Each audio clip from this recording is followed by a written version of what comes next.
mas Ele me ofereceu o céu.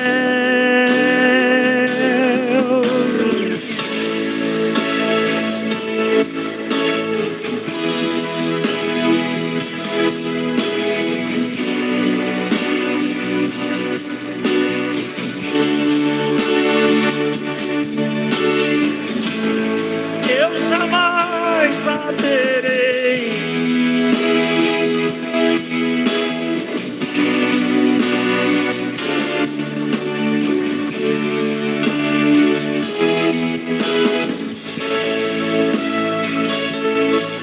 Orar,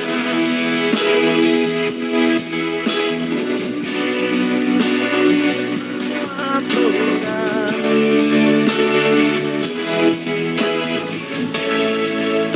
Jamais saberei. Mas de uma coisa eu sei, tudo que eu tenho Ele.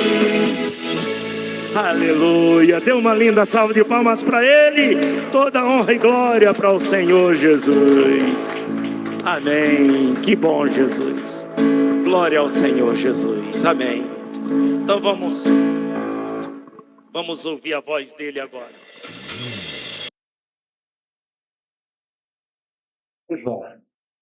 Muito bom. Ontem foi um culto no meio da chuva, muita chuva, entrando água pela porta assim. O pessoal chegou um pouco atrasado por causa do toró. Deus só deu um espaço mesmo, uma chuvinha para chegar alguns, mas foi um culto maravilhoso. Eu quero convidar você daqui de Itabirito para você não perder domingo que vem, tá bom? Mas foi maravilhoso. Muito bem, uma boa noite para todos vocês. Nós estamos na segunda-feira à noite, a oração da noite. Oração da noite de segunda, para que nós possamos dormir, para que a gente possa viver, para que a gente possa estar entre família, para que a gente possa ser feliz. Eu vou realizar esta oração e depois que eu realizar essa oração, eu vou deixar aqui a palavra de ontem à noite para todos vocês que não ouviram ainda, e de uma forma mais resumida aqui, eu vou trazer para vocês hoje à noite. Se você já assistiu ontem, pastor, eu participei ontem à noite ao vivo, de casa eu participei. Então, você ouça com atenção o que Deus está falando com você. Ouça a palavra, a mensagem. Não é mais o culto, é só a palavra, tá bom? E antes de nós orarmos, você que é novato aqui no canal, se inscreve. Se inscreve aqui no canal, é um canal de oração, todo dia tem oração. Se inscreve, clica no sininho também, para que você possa ficar recebendo as notificações quando tiver uma oração, uma mensagem. Tá bom? Vamos orar? Vamos lá. Deus Pai Todo-Poderoso, em nome de Jesus, eu quero abençoar a noite de segunda-feira na minha vida e na vida de todos os irmãos que estão participando aqui comigo. Senhor, essas pessoas que estão inscritas aqui no canal, meu Deus, pessoas que há muitos anos, há muito tempo, muitos anos que eu falo, há quase 5 anos que acompanham a gente aqui na oração, pessoas e que, Pai, elas fazem parte desse ministério de oração. Eu quero orar por cada um, pedir por cada um e a sua casa, a sua família. Abençoe essa noite de segunda-feira, meu Deus. Que seja uma noite, meu Deus, sossegada, uma noite tranquila. Para nós estamos participando agora na transmissão. Se essa pessoa está participando, orando, meu Deus, na live gravada, em outro momento, que esse seja o momento dela, Pai, de cura, de libertação, de bênçãos, em nome de Jesus. Eu entrego nas tuas mãos cada ouvinte, cada telespectador, cada um que está inscrito nesse canal de oração, nesse ministério de oração. Peço que o Senhor visite os membros, meu Deus, que estão congregando conosco. Eu peço que o Senhor visite os dizimistas, abençoe os dizimistas. Tem gente, Pai, que tem enviado o seu dízimo, e é o seu dízimo que tem meu Deus, sustentado esse ministério, suportado economicamente, Pai. Deus, eu tenho certeza de que essas pessoas vão receber recompensa por isso, porque elas não estão fazendo para aparecer, elas não estão fazendo com interesse, nem estão fazendo, meu Deus, com pressão. Alguém está oprimindo, obrigando, Pai, mas elas estão fazendo de coração. E por esta razão, tenho certeza que na entrega de recompensa, essa pessoa nem vai entender por que está recebendo tanta recompensa. E se o Senhor revelar, o Senhor vai dizer: quantas vezes você enviou o seu dízimo para o sustento da pregação do meu evangelho? Pai, recompensa essa pessoa já em vida. Recompensa essa pessoa já aqui, Pai, de antemão, dando para ela saúde, para ela trabalhar, fazendo ela crescer e prosperar financeiramente, Pai. Porque se ela é fiel no pouco, ela será fiel sobre o muito, no muito. E aí o Senhor, Pai, o Senhor verá a veracidade da fidelidade desta pessoa, Pai. Em nome de Jesus, cada dizimista que dizima, que colabora, que ajuda com esse canal, com esse ministério, está apresentado agora e é tocado pelo Teu Espírito, pelo Teu poder, pela Tua bênção. Em nome de Jesus. Amém, Jesus. Graças a Deus. Você que ainda não é dizimista do ministério, se quiser passar a ser, talvez você esteja desigrejado, desviado, afastado, não importa. O que importa é que você se volte para o Senhor Jesus, até porque quando você devolve o dízimo, ou dá o dízimo, e você faz com a alma generosa, a Bíblia diz de que toda alma generosa prosperará. Então a gente começa prosperando na alma, com alegria, com amor, paz, saúde. Tá bom? Deus abençoe. Deixa eu colocar aqui então para vocês as informações do canal e do ministério, para poder você estar aqui, ó. Temos as capas dos livros, o número do telefone, o endereço aqui para vocês que são daqui de Itabirito, que quiserem vir estar conosco nessa quarta-feira, você pode vir, olha aqui, ó, Rua José Benedito, 375, Rua Santa, bairro Santa Efigênia, Itabirito, MG, em frente ou do lado do restaurante Paraquê. Lá aqui na coluna do meio você tem as redes sociais. Você tem também aqui os horários de reunião, os dias, o QR Code, você tem Pix, enfim. Deus abençoe vocês. Vamos ao que interessa agora. Prestem muita atenção. Se você puder parar tudo para poder prestar atenção aqui na mensagem e na palavra, presta atenção. Tá bom? Então é isso aí. Vamos lá.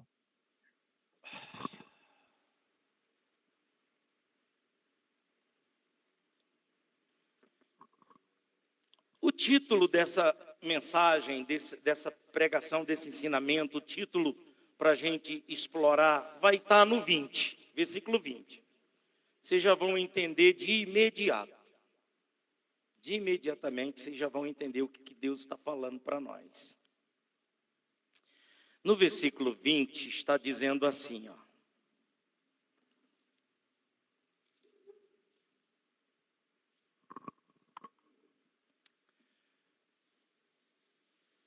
Mas os principais sacerdotes e os anciãos, versículo 20, persuadiram a multidão que pedisse Barrabás e matasse Jesus.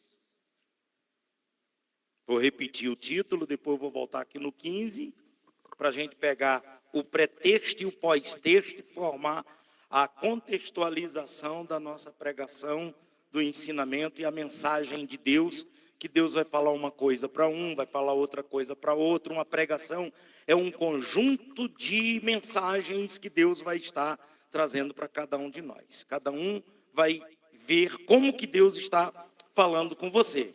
Então ele diz, mas os principais sacerdotes e os anciãos persuadiram a multidão que pedisse Barrabás e matasse Jesus. Então você vai ver aqui os principais sacerdotes. Se a gente atualizar para os nossos dias de hoje, quem seriam os principais sacerdotes do Brasil? Então você vai ver aí os principais sacerdotes dentro de uma linhagem católica. Você vai ver aí os principais sacerdotes dentro de uma linhagem igreja evangélica cristã na linhagem pentecostal, que se divide aí a linhagem pentecostal dentro dessa, se divide muito. Tem os líderes, os principais, né, líderes. E aí você vai ver a linhagem também neopentecostal, desses principais sacerdotes, das igrejas reformadas. Então, para a gente trazer esse ensinamento, ou essa leitura para os dias de hoje, naquela época só iria existir o judaísmo, iria existir o farisaísmo, os saduceus, que estava mais envolvido com o partido político do que mesmo com algo assim, uma viés religiosa. Então, os escribas, os iscariotes, que era também outro partido. Então, tinha poucas denominações naquela época. Hoje, a gente vai deparar de um montão de denominação. E aí, se a gente trouxer para os dias de hoje, quem são os principais sacerdotes? O principal do Brasil, na Igreja Católica, quem é? Tem um Papa, tem um bispo. Papa não, Papa é universal, é lá no Vaticano. Mas tem um bispo, tem um líder da Assembleia de Deus. A Assembleia de Deus ela é dividida por estado, tem os seus convênios. E em cada estado tem o seu principal. O líder principal, que aqueles Assembleia de Deus que está ligados àquela reunião, àquele consenso, aqueles pastores, aquela reunião que é feita e é a prestação de contas. Aí vai vir o principal da quadrangular. Quem seria? Aqui tem, em Minas Gerais, tem o principal da quadrangular. Tem o principal do Rio de Janeiro, tem o principal. Então nós estamos falando de principados. Se você trouxer para a denominação, então cada um vai ter o seu principal. Não estou querendo dizer que esses principais, nos dias de hoje, mataria Jesus e se reuniria com a multidão, induzindo a multidão a gritar por Barrabás, livrar Barrabás, crucifica Jesus. Estou querendo dizer que eles fariam. Embora nós temos muitos, e no meio desses muitos nós temos os falsos, que é comum, mas nunca nós podemos trazer esse pecado para dentro de nós, nossos pensamentos, generalizando de que todos são. Não. A gente tem que entender que no meio de 12 apóstolos tinha um Judas. Então, se nós trouxermos para os dias de hoje, não vai ter só um Judas no meio desses 12, vai ter mais porque evoluiu e cada vez mais se comercializou a palavra, cresceu. Naquela época, se você olhar para aquela época, quantas pessoas existiam na face da terra naquela época? Então, naquela época só existia, há 2000 anos atrás, só existia aqueles países ali do Oriente Médio e aqueles países, alguns da Ásia, alguns da Oceania, que tinha por ali, que já fazia parte desse povoado, desse povo. Então não existia muita parte da Europa, a nossa América nem pensava em existir. A nossa América vem ser descoberta por Cristóvão Colombo, lá no norte, na América do Norte, em 1400. O Brasil vem ser descoberto em 1500. Então não existia para essa banda de cá, não existia população. Embora dizem que a história mostra que já existiam os índios, que já existia muita gente aí, mas a gente sabe de que era aquele núcleo, o Oriente Médio, que está ali, Jerusalém, aí vem os países em volta.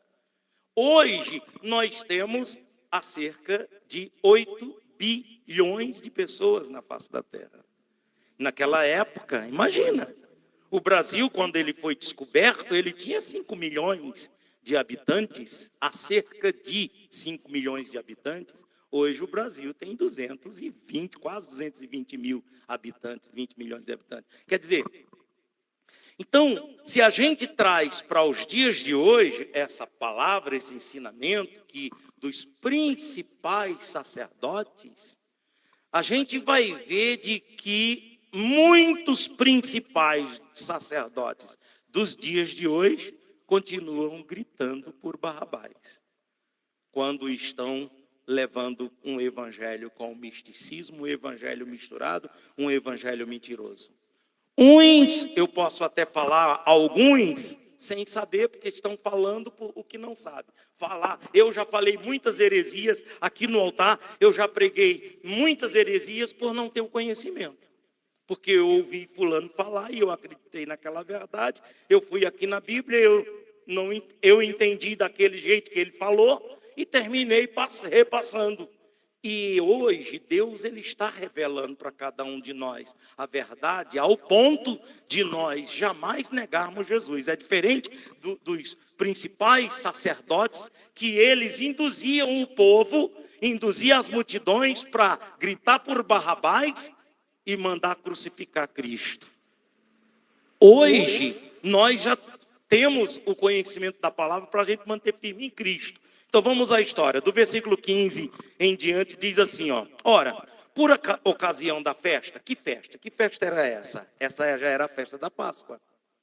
Então essa festa aqui é a festa que vigorou, é uma festa que vigorou desde a matança do primeiro animal lá na saída dos hebreus do Egito. E agora está chegando até esse cordeiro. Imagina aquele cordeiro que tirou o pecado do povo hebreu lá no Egito. Aí veio o segundo ano, terceiro ano. Olha quantos anos passaram, há cerca de 1.300 anos, 1.400 anos agora. Essa festa aqui já é para a remissão dos pecados do povo a partir dessa festa. Que já não é mais animal que é morto, é Cristo. Olha aqui, quando diz, ora, por ocasião da festa, costumava-se o presidente ou o governador soltar um preso, escolhendo o povo aquele que quisesse. E tinha então um preso bem conhecido chamado Barrabás. Portanto, estando eles reunidos, disse-lhes Pilatos, qual quereis que vos solte? Aí, Barrabás ou Jesus, chamado Cristo? Versículo 18. Porque sabia que por inveja os haviam entregado Jesus. Por inveja de Jesus, os principais, é o governador pedindo, nós paramos no 18. Deixa eu explicar para vocês. Nós estamos vendo aqui dois poderes. Dois poderes. Então vamos pensar no poder dos principais sacerdotes, que é o poder do governo do templo. O templo de Salomão existia, estava ali. Então existia o que fazia os principais sacerdotes ter essa popularidade com o povo, ele reunia a multidão. E como ele reunia a multidão, normalmente o governador, o lado político, ficava à mercê da autoridade eclesiástica. Embora esse governo político que estava existindo nessa época, eram os romanos que tinham invadido Israel, tomou Israel, não tem rei, não tem soldado, não tem militar, não tem segurança, não. Quem é que toma conta agora? São os romanos. E esse governador, esse imperador aqui era romano. E ele, para poder ter o povo a seu favor, o que ele fazia? Trazia para ele os principais sacerdotes. Então, nesse conselho, Pilatos está perguntando para os principais sacerdotes, quem que vocês querem que solte? E eles disseram, solta Barrabás e crucifica Jesus. E aqui não fala os detalhes, mas dentro dessa reunião tem os detalhes. Aí imagina o governador dizendo, e o povo? O povo escolhe isso, deixa o povo com a gente que a gente convence o povo. Porque esses principais sacerdotes, eles conduziam o povo.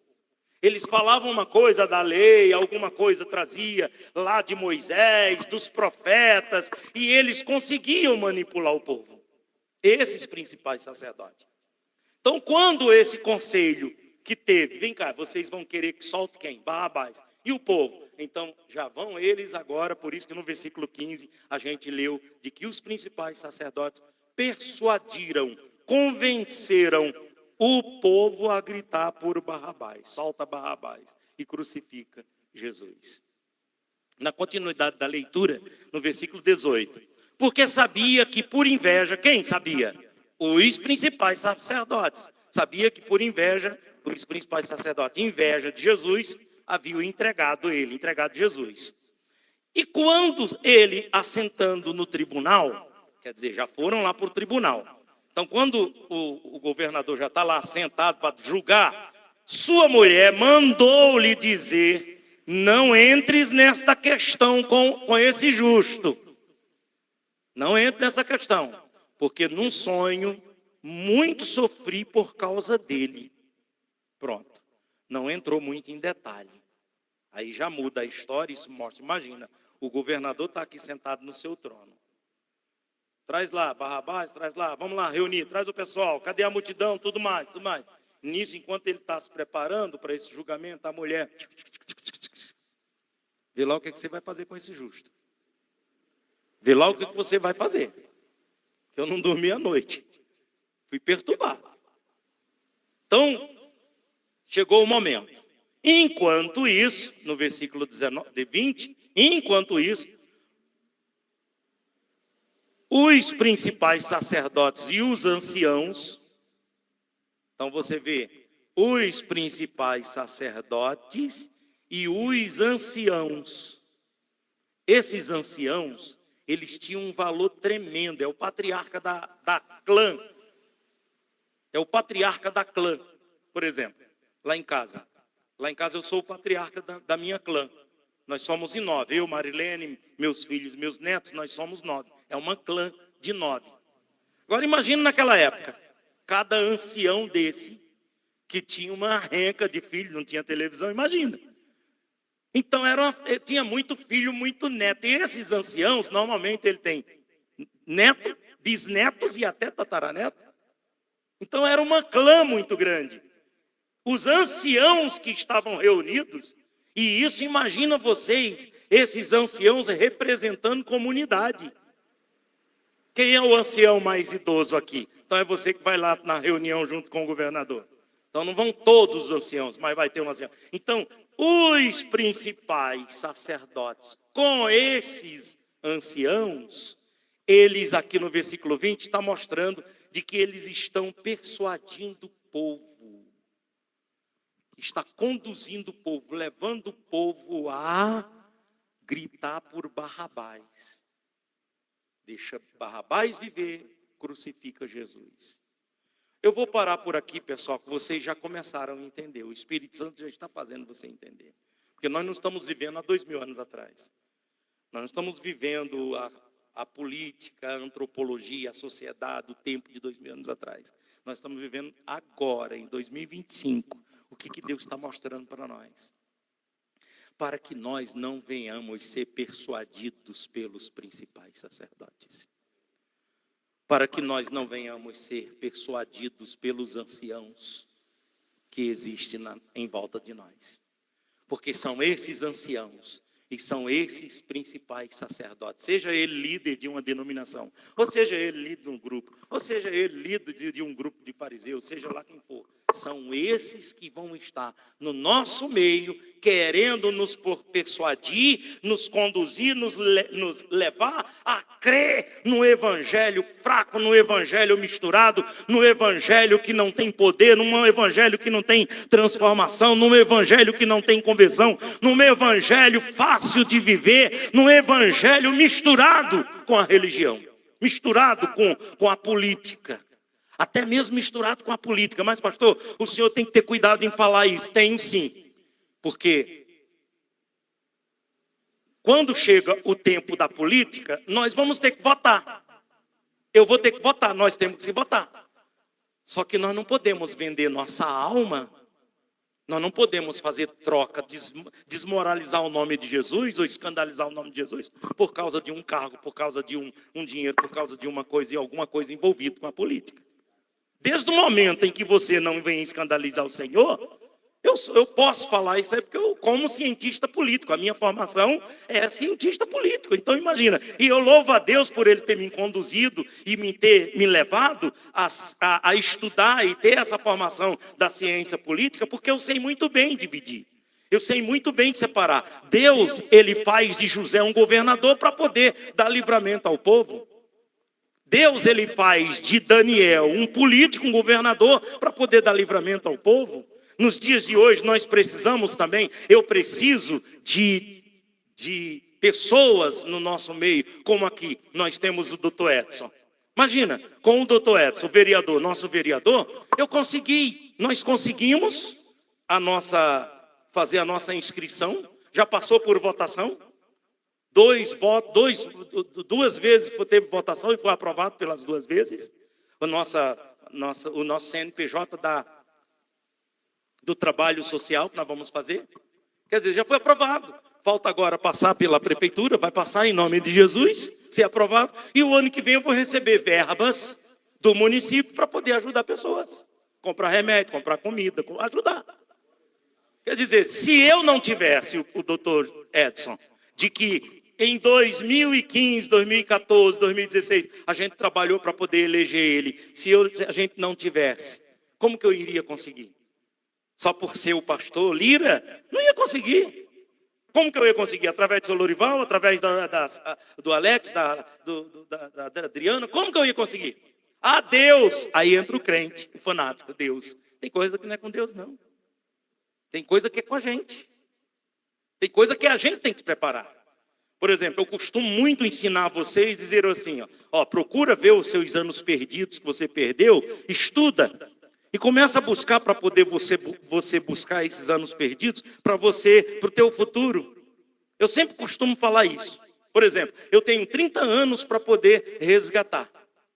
Quando eu comecei essa minha contagem, eu estava com 60 anos. Eu tinha acabado de fazer 60 anos. E eu falei, eu tenho 10 anos para escrever meus livros, eu tenho meus 10 anos para poder cada ano eu fazer 3 anos e eu buscar esses 30 anos perdidos. Aí se morreu. Mas eu não tenho que pensar que vou morrer amanhã ou vou morrer. Aí eu vou paralisar. Se eu vou morrer, eu vou paralisar. Não, eu vou trabalhar hoje para o amanhã, mas se morrer hoje, morri e fui. Mas eu morri lutando, não me entreguei. Assim é em relação à nossa vida espiritual. Quando você luta pela sua vida espiritual, quando você busca o conhecimento da palavra de Deus, quando você procura ler a Bíblia, para poder você não ser mais um que vai pela cabeça dos outros, como uma Maria que vai com as outras, que faz isso, como eu fui muito tempo. Quantas vezes eu não fui também uma Maria que ia com as outras? Porque não estudava, porque não lia. Não lia a Bíblia, não estudava a palavra. Aí eu ficava acreditando em tudo que os outros falavam. Aí vem esses principais sacerdotes, aí vem esses anciãos dos grupos, querendo persuadir, e vai conduzir muita gente. Nesse final dos tempos, muitas pessoas serão enganadas. Na hora quando chegar aí o anticristo, e quando começar, muitos vão ser enganados, e muitos vão pensar que estão no caminho. Está uma onda aí agora de que, porque o Papa liberou, está proibindo ter imagem, e cada um fala uma coisa, e vira uma mentira. Porque não é nada disso, se você for pesquisar, não é nada disso, isso já é uma lei que já existia no Vaticano, já desde 1600 e não sei quanto, que aí ele deu vida a essa lei, que justamente para mostrar que Maria não está acima de Cristo, que Maria não é mãe de Deus, Maria é mãe de Jesus, humano, mas não é mãe de Deus, é mãe de Jesus, mas Jesus não é Deus? Sim, Jesus é Deus, mas ele é Deus humano, e assim como ele espiritualmente falando, ele teve pai e não teve mãe, humanamente falando, ele teve mãe, mas não tem pai, humanamente falando. E está essa polêmica, e uns ficam buscando visualização. Cuidado, pessoal, com a internet. Cuidado com as visualizações. Agora à tarde eu já estava falando com meu filho, porque nós trabalhamos com edição. Eu trabalho com edição há muitos anos. Meu filho tinha 12 anos quando eu trouxe ele para perto, que ele começou a trabalhar com filmando, fazendo filmagem, fazendo edição. Ele é bem melhor do que eu nas edições. Tem muita coisa que é ele que faz. E eu perguntei para ele, tem coisa que a gente vê na internet, Abra ali, seu Lourival, só para entrar um ventinho a mais, por favor. Tem coisa que a gente vê na internet que já é do IA, da inteligência artificial. Tem coisas que eu vejo assim que eu já não consigo mais discernir se é montagem. Antigamente, Marilene, quando viu alguma coisa, ela dizia: amor, isso aqui é montagem? Aí eu ficava olhando, é montagem. Hoje eu já não sei mais discernir se é montagem, por causa da inteligência artificial. Interessante de que o sistema hoje é assim. Eu recebi uma notificação, uma punição do YouTube, da plataforma do YouTube, e eles disseram assim: alguém humano vai fazer a análise. Alguém humano vai fazer a análise. Isso significa que tudo que eu fazia não era humano, era um algoritmo, era um robô. Às vezes eu estou recebendo alguma coisa assim que vem da Valinet, ou que vem de alguma coisa assim, eu já pergunto: é robô? Aí ela diz: não é robô. Eu digo: me prove que você não é robô. E aí é uma luta para poder. Eu só vou atender se você não for robô. Não vou ficar falando com máquina. Hoje em dia vai ficar difícil, porque eles já estão sondando pensamento. E cada vez mais vai aumentar. Porque nós estamos no final dos tempos. E é assim que virão esses principais sacerdotes. Fico pensando de que esses principais sacerdotes e esses anciãos do povo vai vir vestido como sacerdote da época de Cristo. Eles vão vir disfarçados, são agentes justamente dos sistemas secretos, das sociedades secretas, que vão vir, vão convencer, e vai convencer muito crente que está no reteté da vida, que está na revelação, buscando profecia, buscando essas coisas, e não buscar o aprofundamento no conhecimento da palavra de Deus, e vão se enganar, vão ser enganados. O próprio Senhor Jesus disse: muitos entre vocês serão enganados. Muitos vão ser enganados. E como fazer para não ser enganado? Por esses anciãos e esses principais sacerdotes. É você se apegar a Cristo, se aprofundar na leitura, no conhecimento, no entendimento e no temor do Senhor. Se vocês assistirem a live que eu fiz de manhã, era bom vocês assistirem, porque ali eu estou falando sobre o livro 1 Reis. E quando eu estou falando ali do livro de 1 Reis, você vai ver a história do reinado de Salomão. E ali eu estou mostrando para os telespectadores do programa, na hora da madrugada, mostrando de que Salomão caiu e não foi falta de conhecimento. Mas Salomão faltou o espírito do temor. Em Salomão faltou o Espírito Santo. Hoje nós temos oportunidade de ter o Espírito Santo, pois o Espírito Santo ele vem nas pessoas que são quebrantadas, as pessoas que são humildes, simples, mansas, humildes de coração. O Espírito Santo ele vem, e à medida em que você vai ao conhecimento, buscar o conhecimento e no temor do Senhor, você não vai ser enganado, porque vai ser conduzido pelo Espírito Santo. É isso, pessoal, é isso, pastor Juarez, que a gente tem que aprender. A gente tem que descalçar de tudo que a gente aprendeu da religiosidade. E a gente descalçar de tudo isso e começar, sabe, como a águia, que ela desfaz das suas unhas, do seu bico, das suas penas, para poder haver uma renovação. Sabe, a águia, a única coisa que ela não tem como desfazer é a experiência. Quer dizer, a nossa experiência que a gente tem aí fora, não vamos desfazer, porque nós vamos usar essas experiências para ajudar essas pessoas, mas a gente vai ter que renovar muita coisa da gente. Muito procedimento, muito jeito de viver, de ensinar, de pregar esse negócio. Você está no inferno. Está no inferno, não. Está no inferno, não. Você está vivo. Só é você se arrepender e aceitar Jesus, que você tem chance, tem oportunidade. Porque, infelizmente, você vai para os cultos, e olha que a gente não vai tanto, eu não vou tanto, que é tanta pregação condenatória, condenando a pessoa, que a pessoa sai lá: ai meu Deus do céu. Tem gente que já não quer mais cear. Não vou cear não, porque o pastor disse aquilo. Não, eu não vou poder mais cear. E aí, se a pessoa, ela na oportunidade que tem numa santa ceia de se arrepender e de se entregar para o Senhor Jesus e se renovar seus votos, mas não foi conduzida a isso. Por quê? Os principais sacerdotes estão conduzindo o povo a gritar por Barrabás para as coisas desse mundo e não gritar por Jesus. Então que nós venhamos gritar Jesus e não Barrabás. Nos dias de hoje é Jesus, é gritar Jesus. Vamos dar um grito, Jesus. Jesus, é isso aí. E não Barrabás. Porque o Barrabás vai ser o mundo, vai ser o principal sacerdote, vai ser a internet, o Barrabás vai ser isso aí que está querendo nos conduzir. Pessoal, eu não sei se vocês vão nessa, mas eu estou pronto, em nome de Jesus, cada vez mais me preparando para que eu possa, a faca entrando, o pescoço sendo cortado e gritando, Jesus, Jesus. Vamos se preparar para isso. Na hora quando você tiver alguma coisa, triste, alguma coisa, esses dias eu estava meio para lá, para aquelas coisas, montando, eu vim aqui, dobrei o meu joelho, falei com Deus, ô Senhor, estou com raiva, Senhor, estou chateado, olha a vida, tal. Comecei a falar com Ele.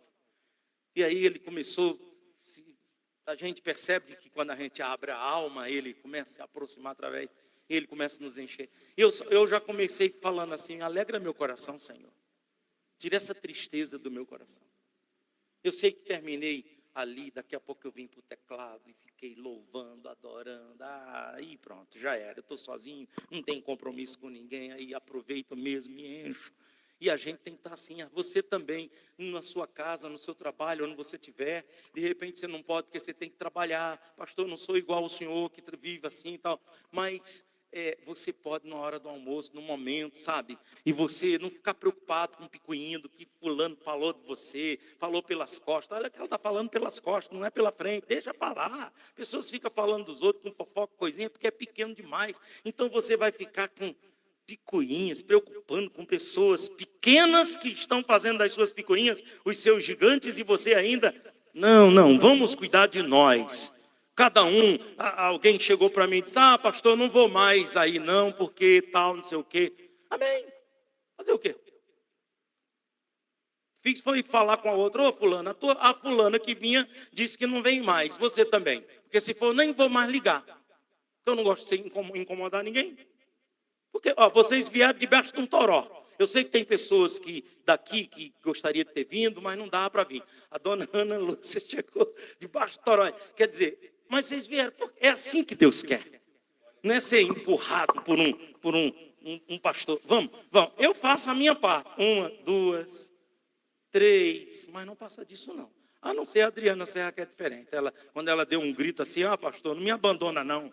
Aí eu vi que era uma alma gritando no meio do poço, aí eu digo, tá bom, não vou te deixar não. E aí a gente vai assim, pessoal, se livrando desses principais sacerdotes e desses anciãos e desses que estão em volta de nós, querendo nos afundar, querendo que a gente grite por Barrabás, mas a gente vai gritar por Jesus Cristo. Fique de pé, por favor. Aleluia. Obrigado, Senhor. Obrigado, Jesus. Obrigado. Obrigado, Senhor Jesus. É maravilhoso, né? Eu fiquei aqui assistindo novamente, vendo, e realmente a fé vem pelo ouvir. São muitos anciãos e são muitos principais sacerdotes que estão querendo nos conduzir. E isso é como eu já falei, isso é internet, isso aí são as diversões, você está mais voltado para as coisas do mundo. Tem gente que bota uma força danada para um passeio, para uma festa, bota uma força para fazer as coisas voltadas mais para o mundo. Mas para as coisas de Deus é uma moleza, é uma lerdeza, é a falta de força, é a falta da espiritualidade. Isso é falta de espiritualidade, é a falta de força. Bom, eu creio que o Espírito Santo já falou, Deus abençoe todos vocês. Vou colocar aqui mais uma vez as informações, se vocês precisarem aí. Está aqui o meu número, quem quiser entrar em contato comigo, quem quiser um atendimento pastoral, eu e minha esposa e eu estaremos sempre à disposição. Tá bom? Deus abençoe todos vocês. Amanhã à noite eu vou trazer a mensagem, a pregação do Juliano, da Escola Dominical. Tchau, fiquem com Deus.